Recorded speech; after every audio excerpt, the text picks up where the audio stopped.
Hi అండి. లాంగన్ ఫ్రూట్‌ని ఎప్పుడైనా తిన్నారా? ఇందులో విటమిన్ సి అధికంగా ఉంటుంది. రోగనిరోధక శక్తిని పెంచుతుందండి. చర్మ ఆరోగ్యాన్ని మెరుగుపరుస్తుంది. నరాలను శాంతపరచడమే కాకుండా నిద్రలేమితనంని తగ్గిస్తుంది. అలసటను తగ్గిస్తుంది.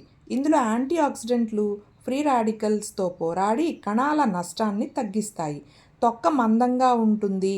లోపల ఫ్రూట్ ముంజులాగా గట్టిగా ఉంటుందన్నమాట, తెల్లగా. అండ్ లోపల పెద్ద గింజ అయితే ఉంటుంది. ఆ టేస్ట్ అయితే కొంచెం అటు ఇటుగా పుల్లగా అనిపిస్తుంది అనమాట. జీర్ణక్రియను మెరుగుపరుస్తుంది, మలబద్ధకాన్ని తగ్గిస్తుంది. తాజాగా లేదా ఎండబెట్టి కూడా వీటిని మనం తినచ్చు. సూప్లలో, డెజర్ట్స్లో కూడా వాడుకోవచ్చు. ఇందులో యాంటీ ఇన్ఫ్లమేటరీ గుణాలు అధికంగా ఉంటాయి. చర్మ సమస్యలను తగ్గిస్తుంది.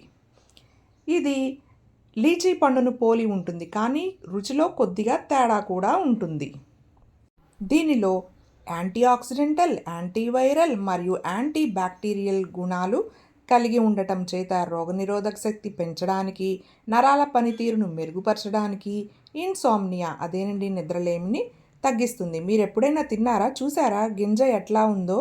ఒకసారి తిని చూడండి. టేస్ట్ అయితే బాగానే ఉంటుంది. మరీ ఎక్కువ పళ్ళైతే తినలేము. 1, 2 తినొచ్చనమాట. అంతే. బాయ్.